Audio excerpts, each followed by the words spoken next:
In a world where love seems increasingly unstable, fleeting, and without foundation, there is a story preserved in the ancient pages of Scripture, a narrative that crosses centuries, cultures, and customs. It is not a love built on convenience, nor a romance driven by temporary feelings. It is a love chosen by God Himself, written with purpose, trust, and promise.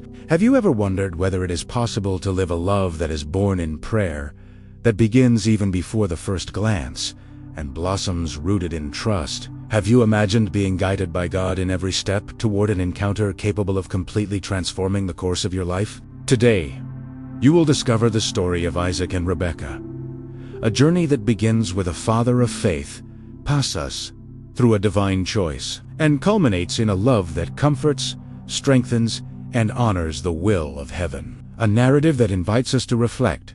When God is at the center, could love also find its true place? Prepare yourself to dive into a story that feels like a sacred romance, a real story, yet capable of touching the deepest emotions of the human heart. The sun rose on the horizon, tinting Abraham's tents with a golden glow. The breeze blew gently across the desert, but within him a weight had begun to grow. The patriarch, already advanced in age, knew that his days were drawing to an end. He looked at his son Isaac, the son of the promise, the miracle born from a barren womb, and his heart tightened. The future of the covenant God had established with him was tied to the continuation of that lineage. And Isaac still had no wife. It was not merely about marriage. Abraham understood that Isaac, his wife, needed to be someone who shared faith in the Most High God, someone who could walk beside him with the same obedience and reverence. The Canaanites of the region where they lived did not know this God.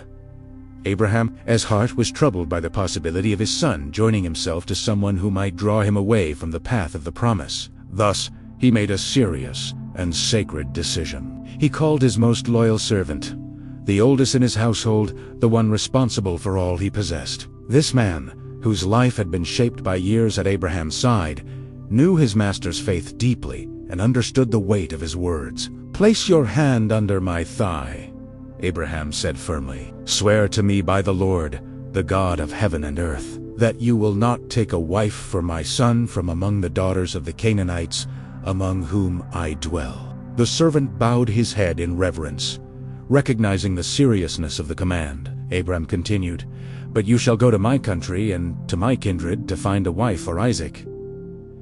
The instruction was clear, but the challenges were many. The servant asked, "What if the woman is unwilling to return with me to this land? Should I then take your son back to the place you came from?" "Absolutely not," Abram replied quickly. "The Lord will send his angel before you, and from there you shall take a wife for my son. But if the woman refuses to come, you will be released from this oath." The servant swore, placing his hand under Abraham's thigh, a symbolic and solemn act that sealed the commitment with reverence.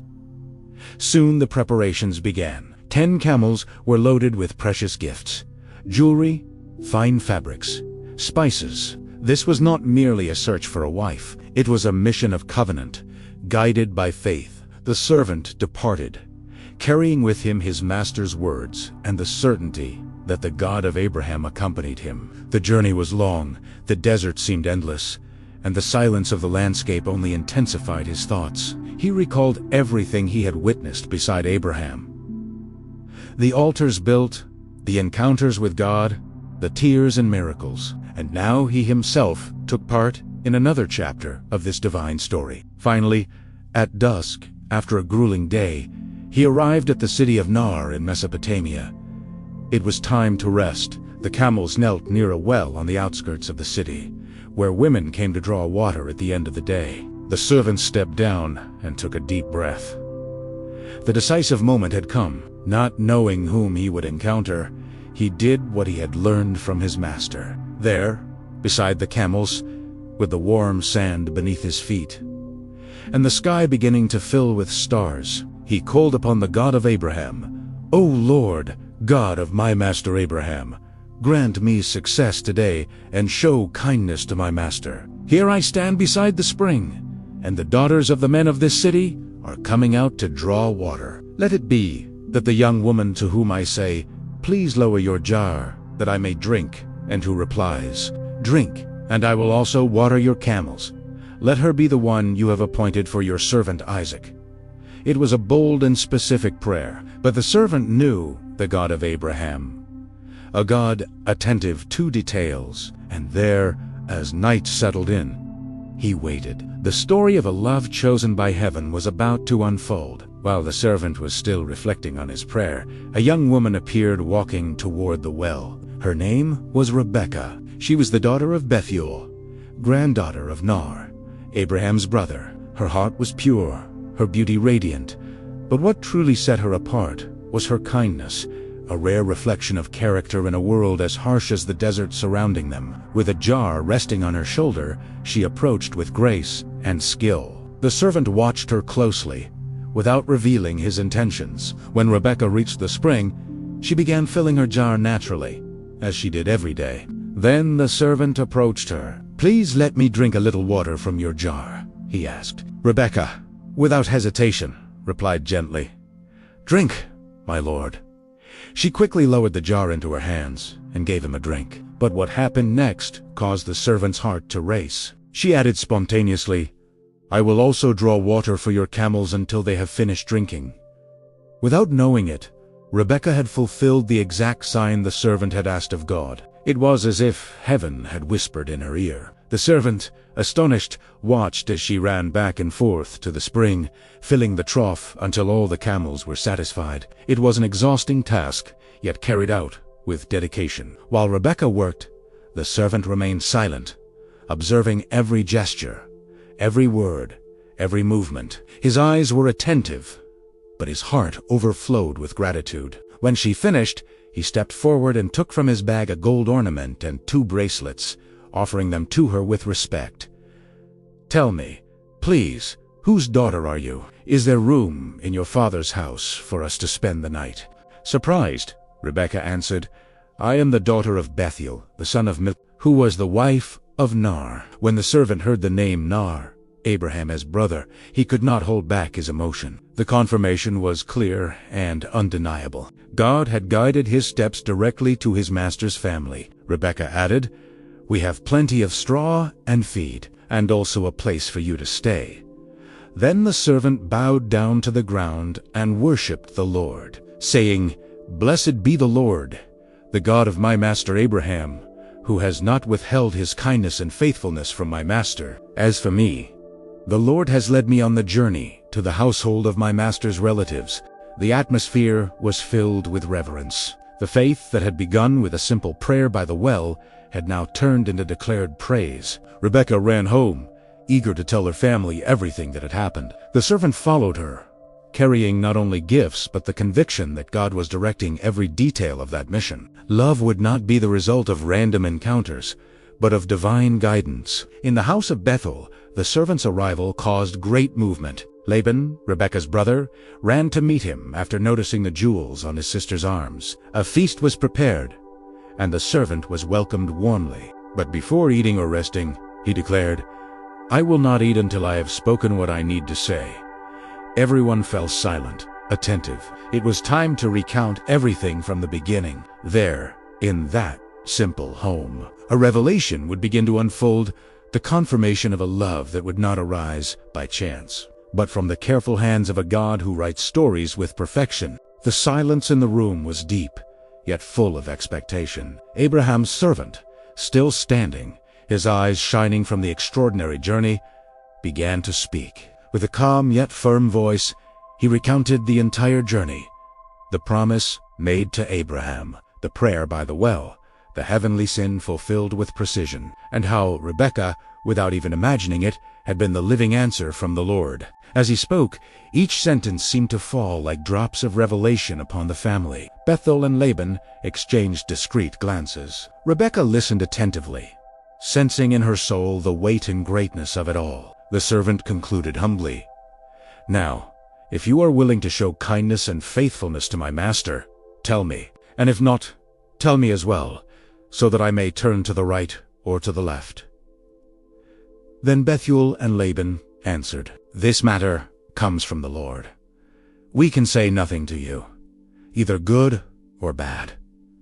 Here is Rebekah before you. Take her and go, so that she may become the wife of your master's son, as the Lord has declared." At that moment, the servant bowed once again, exalting the Lord with a heart overflowing with gratitude. The confirmation was complete. The divine choice had been validated by the family.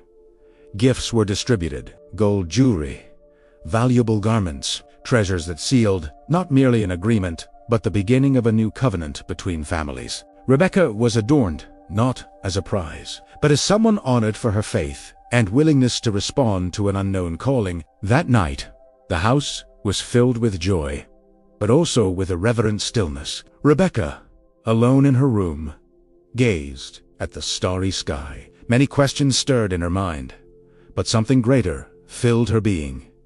Peace, a peace only God could give. By dawn, however, a new obstacle arose. When the servant asked to leave with Rebekah, her mother and brother requested, "Let the young woman stay with us for a few days, at least 10, then she may go." But the servant, eager to complete his mission, insisted, "Do not delay me, for the Lord has made my journey successful. Allow me to return to my master." Then they suggested a decision that would change the course of Rebekah's life. "Let us call the young woman and ask her." Rebekah was summoned. Before everyone, they asked her, "Will you go with this man?" A brief silence lingered. Her eyes did not hesitate. Her heart, firm in faith, responded with a single word, carrying the confidence of a soul surrendered to God's will. "I will go." And so, with that simple and powerful answer, Rebekah sealed her destiny. Love would not arise from long encounters or extended conversations, but from a yes to divine purpose. A love born from faith, courage, and surrender. The household quickly prepared for the departure. Rebekah mounted her camel. As she set out, she received her family's blessing. "O our sister, may you become the mother of countless multitudes, and may your descendants possess the gate of their enemies." With her heart filled with faith, her eyes turned toward the unknown, and her soul sustained by the hand of the Lord, Rebekah journeyed toward her destiny, toward a love that would transform everything. The wind whispered through the hills as the caravan moved away, raising golden dust beneath the rising sun. Rebekah, seated on her camel, felt the steady rhythm of its steps, matching the quickened pace of her own heart. The land of her parents faded behind her, and before her stretched a future uncertain, yet full of purpose.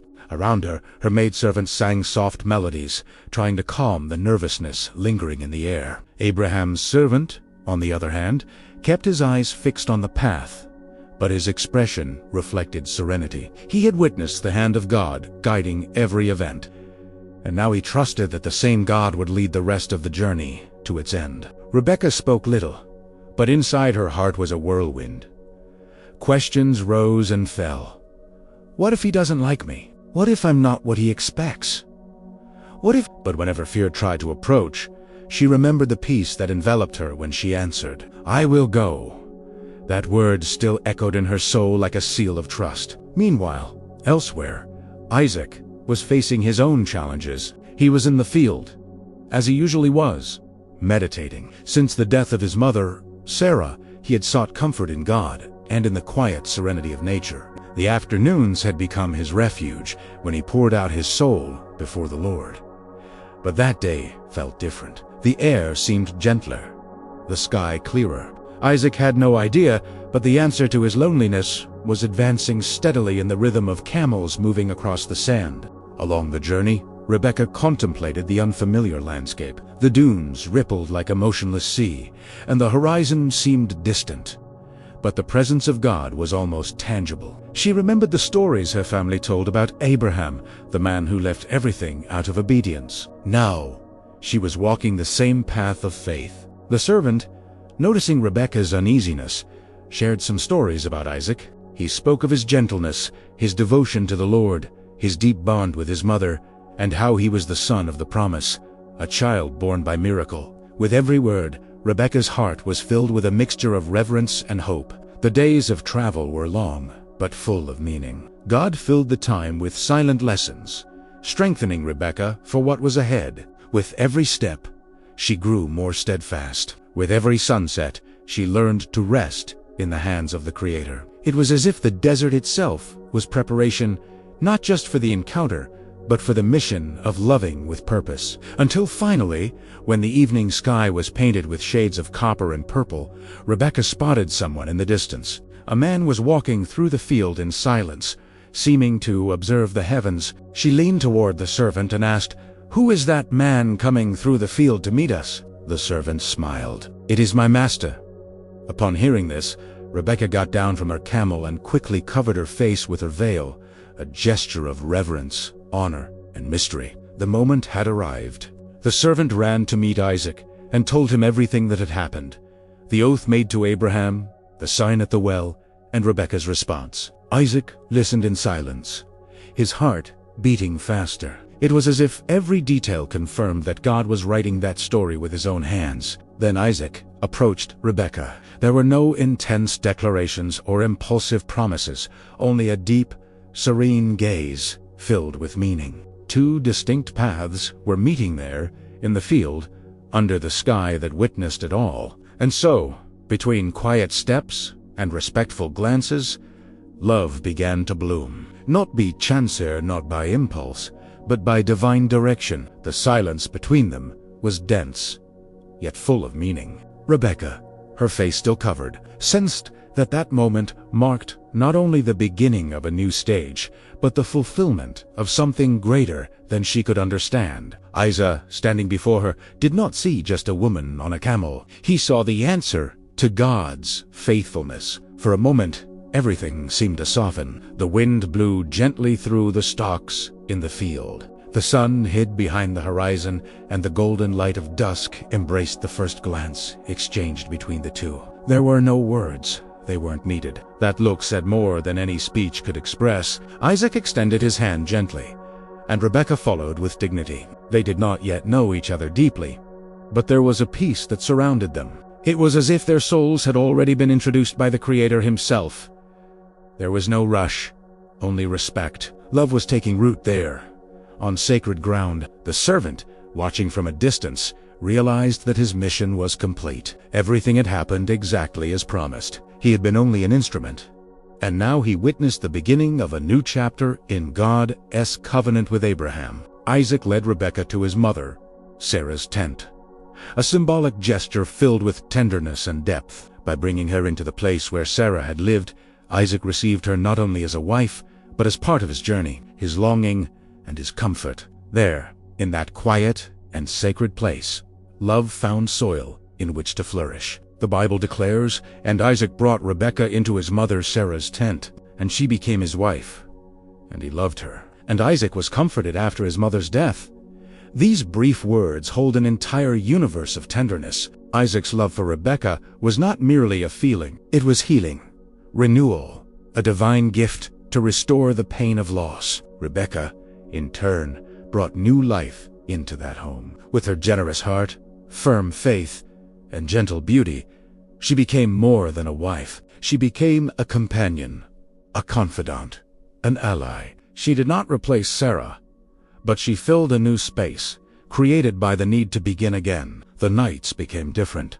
The days gained brightness. Isaac, who had once found comfort in the silence of the fields, now found rest in the gaze of his wife. And Rebekah, who had left everything in obedience, was now blessed with true love. Their union did not begin with celebrations, music, or applause. It began with faith, it began with a prayer, and that changed everything. It was a love with deep roots, born of purpose and sustained by the presence of God. As time passed, their bond grew stronger. Small gestures, a word of encouragement, an affectionate touch, a shared silence. Everything built a bridge between two hearts that had learned to trust even before they knew each other. The long journey leading to that day had been intense, but what awaited them was even more beautiful. The love between Isaac and Rebekah shows us that the true encounter happens when we allow God to direct our steps, that the most sincere glances are those that recognize in the other the fulfillment of a promise. And that love does not need to begin with grand displays. It only needs to be born of faith. Rebekah's presence brought Isaac not only the companionship of a wife, but the gift of a new beginning. Since Sarah's passing, there had been a quiet emptiness within him. Even seeking God in the field, even remaining firm in faith, the pain still occupied hidden corners of his soul. But now, with Rebekah by his side, something new began to rise. She was sensitive. She knew how to listen without interrupting, how to soothe with silence, how to be present without overwhelming. Her presence was like fresh water upon dry ground. Little by little, Isaac's smile returned, his serenity deepened, and the tent that once carried the weight of loss now pulsed with the expectation of tomorrow. Rebekah, though young and far from everything familiar, embraced her new routine with courage. She adapted to the rhythms of the tent, listened carefully to the memories of Abraham's family, and above all,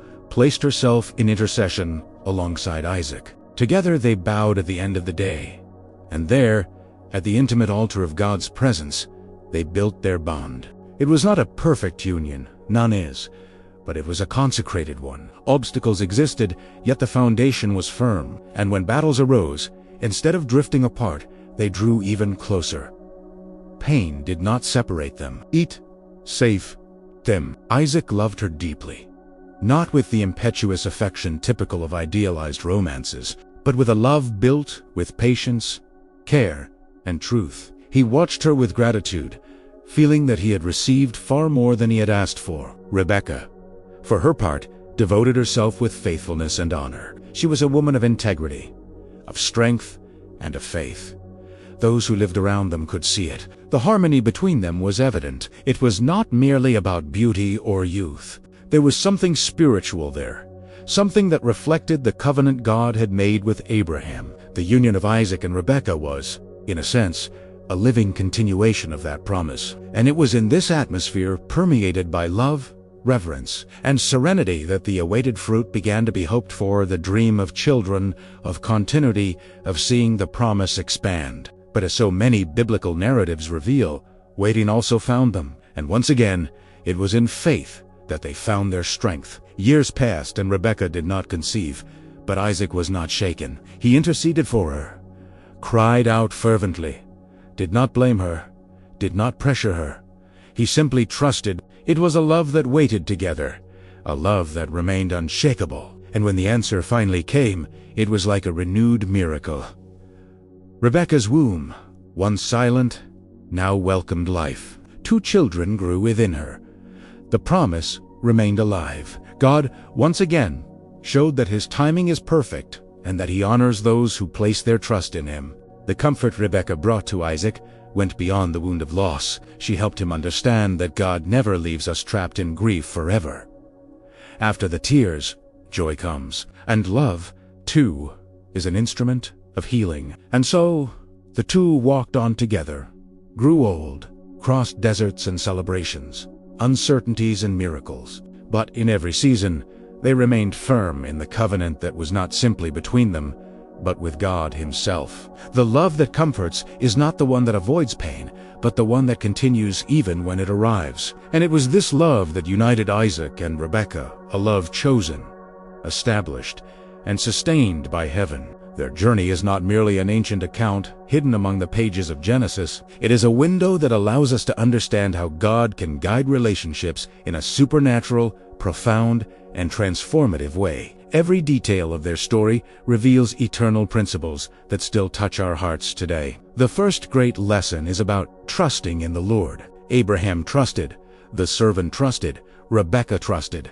Isaac trusted. In a time when there were no apps, no casual encounters, no preset compatibilities, there was prayer, there was surrender, there was faith. They teach us that true love is born when we decide to trust God as well, more than our own desires. The second lesson is about prayer and spiritual direction. Abraham's servant did not make a random choice. He prayed, asked for a sign, waited for confirmation, and when it came, he praised God, even before explaining his mission. How often do we make decisions without seeking divine guidance? The story of Rebekah and Isaac reminds us that prayer must be the starting point, not the last resort. The third lesson lies in Rebekah's yes. She left everything behind and declared, "I will go, even without human guarantees. Without knowing the face of the man who would become her husband, her decision was moved by faith, not by fleeting emotion. Love that is born in heaven requires courage to leave the comfort zone and walk toward the unknown, with eyes fixed on God. The fourth lesson speaks of love that restores and builds. Isaac and Rebekah show us that authentic love does not need to begin with grand displays, but is built in daily life, with patience, honor, and devotion. A love that brings comfort does not erase the wounds of the past, but gives meaning to the present and hope for the future. Rebekah was not just a wife. She was an answer, healing, and a fulfilled promise. And finally, the fifth lesson.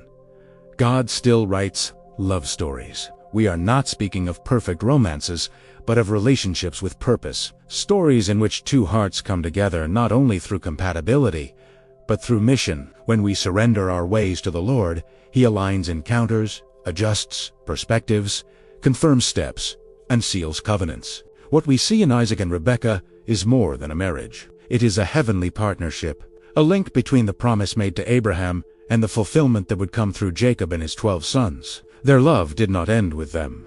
It became a bridge for a nation.